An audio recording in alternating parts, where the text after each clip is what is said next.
తిరుపతి పట్టణంలో రాజారెడ్డి నగర్కి చెందిన అనే అమ్మాయి 5వ అంతస్తు నుంచి దూకి చనిపోవడం జరిగింది. నిన్న వాళ్ళ మదర్, ఈ అమ్మాయి నేపాల్కి చెందిన అమ్మాయి.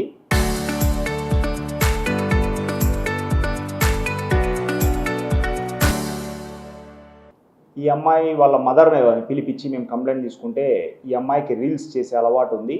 5వ ఫ్లోర్కి వెళ్ళి రీల్స్ చేస్తూ జారి కింద పడిపోయి చనిపోయి ఉండవచ్చు అనే అనుమానము వాళ్ళ మదర్ వ్యక్తం చేయడం జరిగింది. ఈరోజు మేము శవ పంచనామాలో భాగంగా, ఇంక్వెస్ట్లో భాగంగా విట్నెస్ అందరిని విచారిస్తే, ఈమె పుష్ప అనే అమ్మాయి వీళ్ళ అక్క వరుస అయ్యే ఆమె కొడుకు అయిన వినోద్ అనే అతనితో, అంటే అన్న వరుస అయ్యే వినోద్ అనే అతనితో లవ్ చేసినట్టు, అది పుష్ప వాళ్ళ అమ్మకి తెలిసి నిన్న ఆ అమ్మాయిని మందలించడం వల్ల ఆ అమ్మాయి ఆవేశంగా మందలించిన వెంటనే 5వ ఫ్లోర్కి వెళ్ళి అక్కడి నుంచి దూకి ఆవేశంతో చనిపోయినట్టుగా విచారణలో వెల్లడి.